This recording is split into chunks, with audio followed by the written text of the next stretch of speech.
Groucho Marx in You Bet Your Life. Presented by DeSoto. Is the one, the only...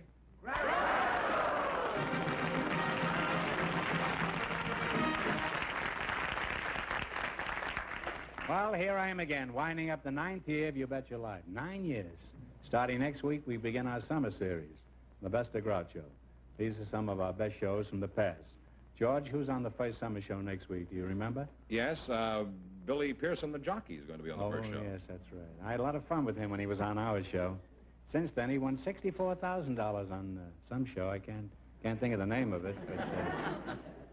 Of course, we're going to have a lot of other wonderful people on the show, too, that we had on before. Well, I hope so. And remember, it starts next week, and tell all your friends, and tell Jack Webb, too. I will. All right, let's get on with tonight's show. We've got $1,500. The duck comes down if anybody says it, and you get $100. Groucho, Ann, Rowell, and Henry Jacobs are standing by to talk to you. They are. Uh-huh. Folks, you come in, please, and meet Groucho Marx. Welcome for the DeSoto Plymouth dealer. Say the secret word, and you each get an extra $50. It's a common word, something you see. Hey, how'd you do? How'd you do? Henry Jacobs, is it? Jacoby. Yeah. Jacobs. Henry Jacoby and Ann Rowell, huh? Ann, I'll start with you because you're a woman. Where are you from, Annie? I was born in Bainbridge, Georgia. Are you born in Georgia? Yes. Are you married? Yes, I have 2 children. You have, huh? How long have you been married? 16 years. 16 years. How'd you meet your husband? Well, we met in South Florida at a motorcycle beach party. I hitched a ride with another fellow and ditched him when I got there. You ditched the guy you went with? Why? Well, you see, Was it uncomfortable on the I didn't care for motorcycle? him, and I thought that if I stuck with him, it would cramp my style, you know. You were on the back of the motorcycle? Oh, yes. Well, you were pretty safe back there, weren't you? Huh? Yes. There's not much that can happen to a girl on the back of a motorcycle.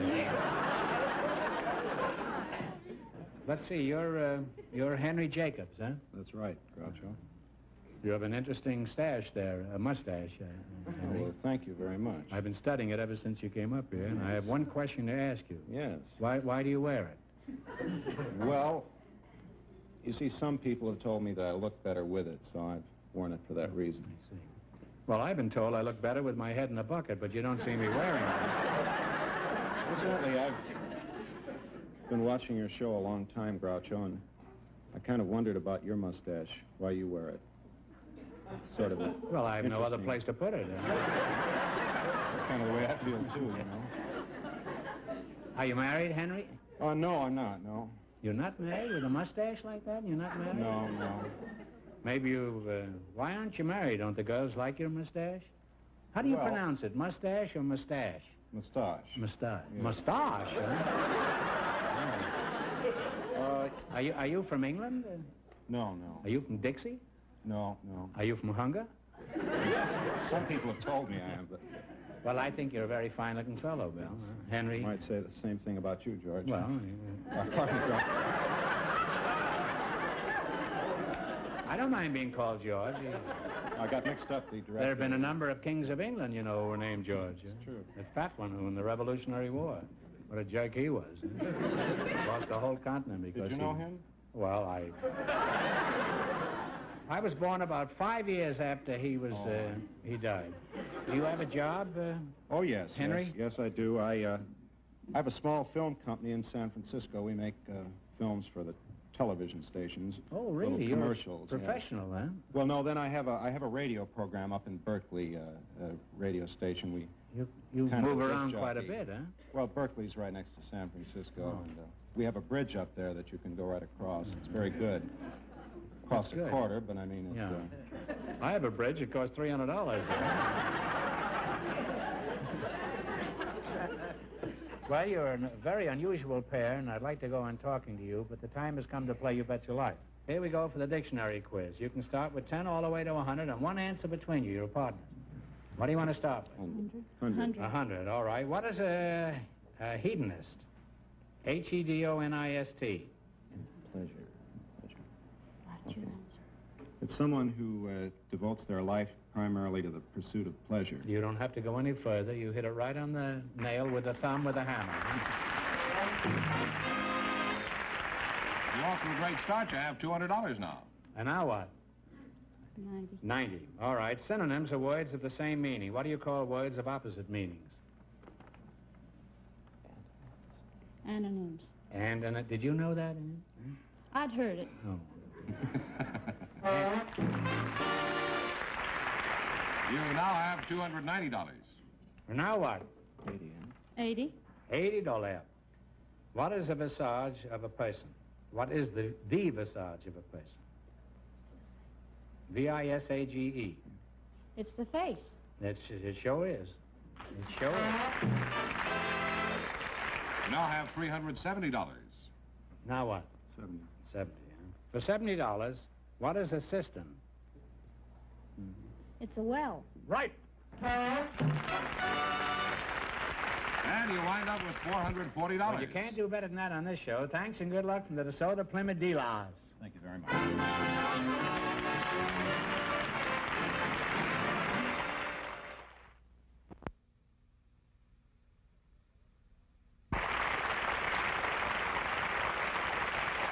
Doctor, Mrs. Alice Enlow and Mr. Albert Eisen are waiting to talk to you. So, folks, you come in, please, and meet Groucho Marx. Welcome for the DeSoto Plymouth dealer. Say the secret word, and you each get an extra $50. It's a common word, something you always have with you. Let's see, Alice Enlow and Albert Eisen, eh? Where are you from, Alice? I am from a little town in western Colorado, Grand Junction, Colorado. Oh, Grand Little Junction. town on the western slope. Do you miss your old hometown, or did you come out here to forget? Well, I can't very well forget it. I have some claims back there that keep reminding me Oh, of and it. that's why you came to California? With all these claims against you, you must have barely beat the sheriff to the border, didn't you? Well, they happen to be uranium claims. Really? Huh? Wow. Alice, I happen to have some oil stock that's absolutely worthless. But together, I think we could work out a nice, fast swindle. Would you be interested in a partnership? I'll tell you, Groucho, I'm a special investigator for the State Corporation Commission. I spend 8 hours a day, 5 days a week, investigating those bad oil deals. Well, do you know what the fare is to Toronto? You find much of this fraudulent activity in Los Angeles? Yes, there's... That's the statement of the month. It really is. Probably one of the main reasons is that Southern California is a mecca for middle-aged people and elderly people who retire from the Middle West. And spend their time on the freeway. On the fast line, too. Alice, I admire the work you're doing. I think it should be encouraged, and I'd like to help you in every way possible. Thank you. Would you happen to have a list of these old people with money? Not You see, really. I haven't got too much time, and I'd like to get started right away if I could. Now, I'll get back to you, Alice. Who are you? Anybody that I should know? Albert Eisen, Groucho. Eisen, huh? That's right. Are you in the stock business? No, Groucho, I was... Where are you from? I was born in Los Angeles, but when I was 5.5 years old, we moved to Torrance. Torrance, isn't that where it rains all the time? Oh, no, Groucho, don't say that. We're tired about those old jokes like that. You were going to tell me that joke that when it rains, it pours in Torrance. Actually, what I was going to say was that when it rains in Los Angeles, it comes down in Torrance. Same joke.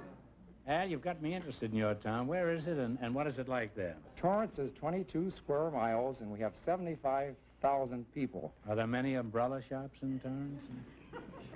We've gained 50,000 people in the last 5 years. We're increasing in population at the rate of 1,000 people a month, I think. And it doesn't rain there? And you Well, it does rain occasionally. I guess you get that information out of me. You're willing to concede that, Yes, huh? if I can go ahead. We're heavy industrialized. We have lots of factories, and they pay 65% of our tax bill. You're wasting your time. Nobody's listening to that kind of talk. Yes, we will. We're building a new civic center. Now, why are you so excited about this hamlet? Well, Groucho, I'm the mayor.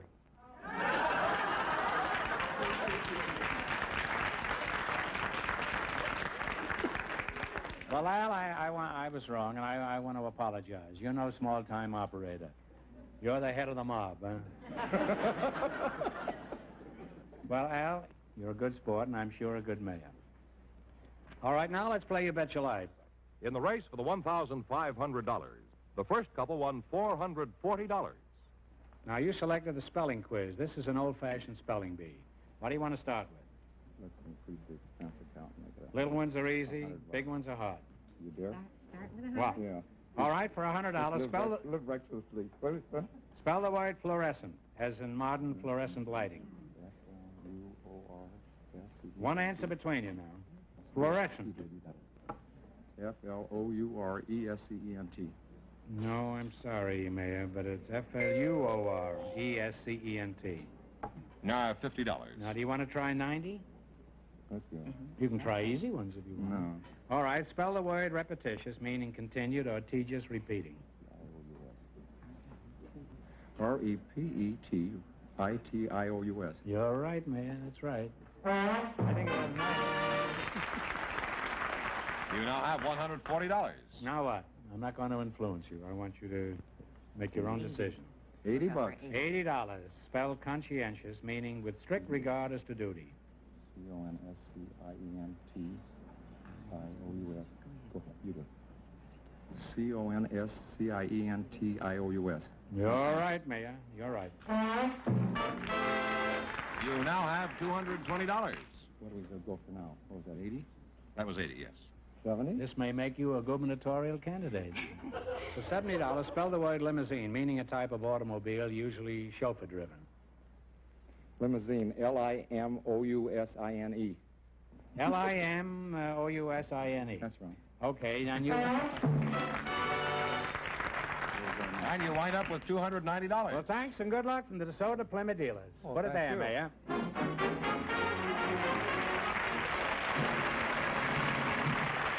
Groucho, Edna Kitchen Hill and Wade Ruby are waiting to talk to you, so folks, you come in, please, and meet Groucho Marx. Welcome to You Bet Your Life. Say the secret word, and you each get an extra 50 smackers. It's a common word, something you see every day. Edna Hill and Wade Ruby, huh? Where are you from, Edna? I was born in the deep south, in the deep country in Louisiana. Where are you from, Mr. Ruby? I was born in Coldwater, Mississippi. Oh, you're Southerners, huh? Both Yeah, of you. neighboring states. Yeah. Is that so, huh? Oh, that's very... Are you married, Wade? Yes, Groucho, I've been married almost 25 years. Is that so? That's a long time. You don't look it. How'd you meet your wife? How'd you Well- meet your wife? Well, there's not anything particularly exciting about the way we met, but we had a very interesting honeymoon. Why was that? Were you married to two different people at the time? No, Groucho, Don't you think all honeymoons are interesting? I have an idea they are, yes. Yes, the thing that made our honeymoon night so unusual was the fact that there was a raging torrent between us all night. Who was that? Was that her mother? No, we were camping up in the Ozarks at a little place called Natural Dam, Arkansas. And it had been raining up in the hills, and there was a flash flood that came down suddenly over the dam. She was on one side of the stream, and I was on the other. And it was almost morning before the stream ran down, where I could wait. You must have been run down by that time. Well, if Congress isn't convinced we need flood control, this is certainly good. Yeah, I imagine so, Groucho. You know what Richard Lovelace said? Water has sunk more grievances than wine. Or was that Swinburne? I don't believe it's either one, Groucho. I believe it's a man named Merrill Moore. Merrill Moore. No, I thought that was Archie Moore, wasn't it? No, I'm sure it was Lovelace. He's my favorite poet, by the way. He was known as the melancholy poet of the 18th century. Now, is there anything else you'd like to know about Lovelace? I call him Dickie Boy. Well, there's one thing that you have right about Lovelace. That's his name. Really? Did I have that right? Yeah. Well, that's astonishing. He was not an 18th century poet, but a 17th century. And he was not melancholy, but he was a cavalier, kind of a gay blade. Stone walls do not a prison make, no iron bars a cage. Yes, I know that. Minds innocent and quiet, take that for a hermitage. That's very pretty. Now, were you reciting this when the water was going between you? No, I think I was thinking of Shakespeare's Tempest about that. Oh, I see. Yeah. Well, how do you know so much about Lovelace? What is your racket? You haven't told us yet. I'm chairman of the Department of English at George Pepperdine College. Oh, whoops, sorry.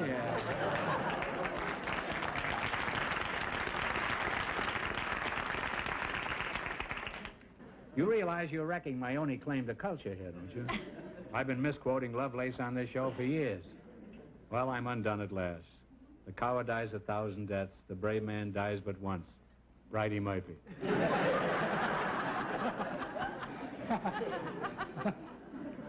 And as Byron said, nothing ever happens to the brave. You remember that? You sure that's Byron? Yeah. Well, I wouldn't bet. I wouldn't bet on anything tonight. Mrs. Hill, may I ask your age? You may, but whether I'd answer is another thing. I don't care. You don't care to answer? Well, don't tell me. I don't care. I don't mind. I don't care. 62. You're 82. 62. 62. Well, I thought you were around 48. Well, you know, woman is as old as she looks, and a man is old when he doesn't look.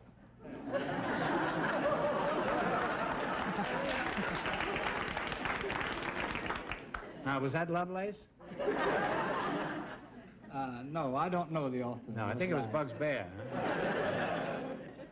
Now, Edna, is that your name or Eden? Edna. Edna, huh? EDNA. I see. Do you have any hobbies to while away the hours? Oh, yes, I have plenty of hobbies. I'm a trained artist. Trained artist? Yes. I studied art. I taught art at one time in a college. What else do you like to do besides? I raise bonsai. A bonsai is a dwarf tree. Oh, I thought that was a bullseye. Huh? No. Now, what is a bonsai? You're wrong. A bonsai. Yes. Yes. Well, how big are these runts? Well, I have an elm that's about this tall, and if it had been allowed to grow, it'd be about 50 feet tall. You know, I have the same hobby, only I didn't know I was interested in bonsais. Oh, you did? As a matter of fact, I have a tree that's over 50 years old, and it's no bigger than a foot. Now, what do you think of that? What kind of a tree is that? It's a shoe tree. That's true, and if I hadn't trimmed it so much, by now it would be a clothes tree. I'm sorry, Edna, I didn't mean to be so hysterically funny, huh? No, you weren't.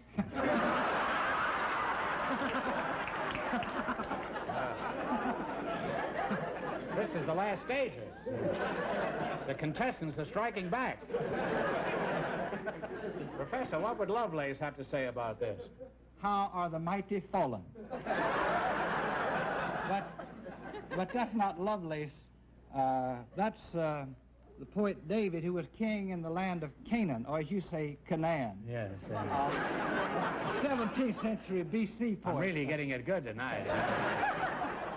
Well, I happen to know another famous quotation that fits. It's from Shakespeare, who said, "How sharper than a serpent's tooth it is to have an educated contestant." Lovelace. Mr. Ruby, let's find out about your work. Just what do you do in your job, besides embarrassing quizmasters? I teach Chaucer, Shakespeare. You teach Chaucer Shakespeare? Why doesn't Chaucer teach it himself? And I teach the romantic poets and editorial writing, feature writing. Mm-hmm. And you'd be particularly interested. Next fall, I'm beginning for the first time a new course in humorous literature. Is that so? There's a crack in there someplace. Do you ever pick up any hot jokes from your students, or are they too busy ducking class? Well, I have a rather interesting hobby of gathering interesting answers to examination questions. Could you give us one of these pearls? Well, there was a history student who was asked to name 3 results of the Battle of Gettysburg, and he wrote, some were killed, some were wounded, and some weren't hurt at all.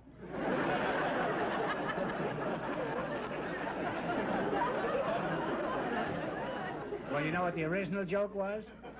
No, I haven't heard it. The question was, how many bones do you have in your body? And the kid answered 900. So his teacher says, that's certainly more than I have. And the kid says, yeah, I know, but I had sardines for lunch.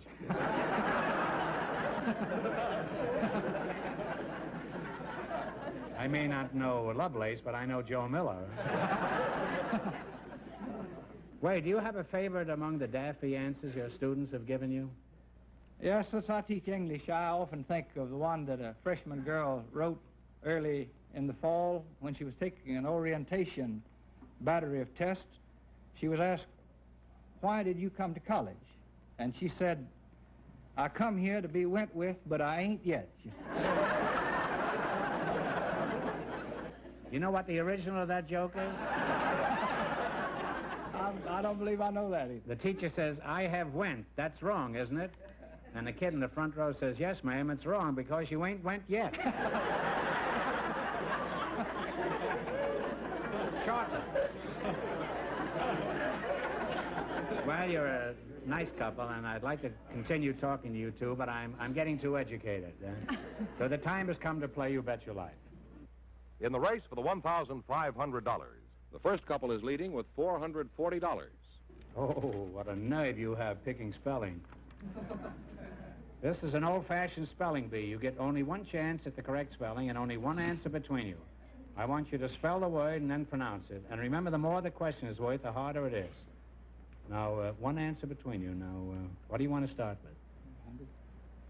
100. Spell the word vicissitude, meaning a change or succession as a change of fortune. Vicissitude.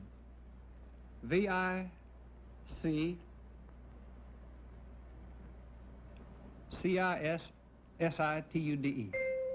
No, I'm sorry. There's only one C. All right, yes. All right. Well, you now have half your original 100. You have $50. Thank you. What do you want to go for, Rock? 90? 90. Okay. Spell the word pharmaceutical, meaning a medicinal preparation. Pharmaceutical. Pharmaceutical. That's right. That's right. Well, you now have $140. How did you get all the C's in the right place that time? No trouble that time. All right. $80? Yes, 80. The little ones, you know, are easy. Let's try 80. All right. Spell the word acquiesce, meaning to consent, agree. Acquiesce. A-C. Talk it over first. A-C-Q-U-I-E-S-C-E. Absolutely right, Professor. You now have $220. I presume you want the $70 one. Yes. It's your last chance to beat the other couples, and talk it over. Spell the word therapeutic, meaning to treat medically. Therapeutic. Talk it over. A-P-E-U-T-I-C, I think. T-H-E-R-A-P-E-U-T-I-C. That's absolutely right, Professor. That's absolutely right. And you wind up with $290. Sorry you lost the first one. Thanks and good luck from the DeSoto Plymouth very much.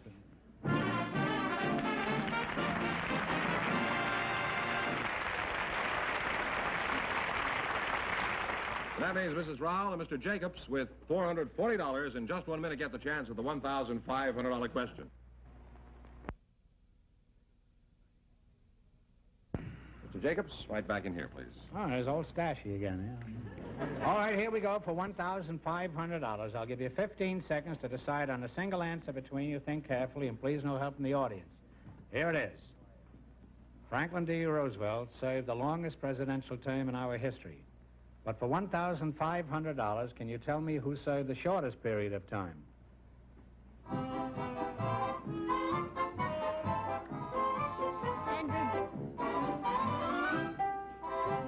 Hold it.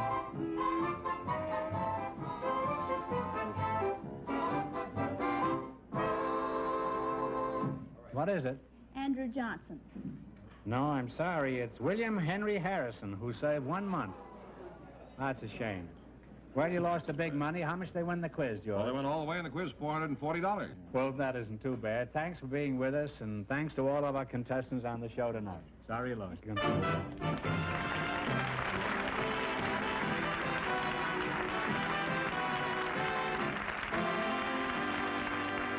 And here's just a final reminder that the Best of Groucho starts next week, and our first guests will be jockey Billy Pearson and John J. Anthony. So if you'd like to see these people again, I suggest you tune in the Best of Groucho next week.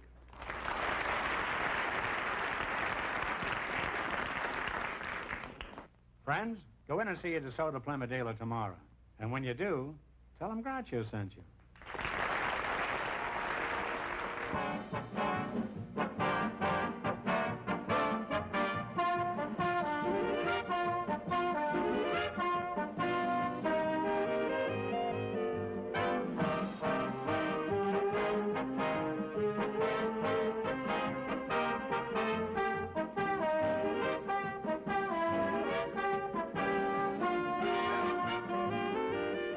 This is George Fenneman signing off with a reminder from the National Safety Council. At night, drive at the speed which will permit you to stop within your headlight range.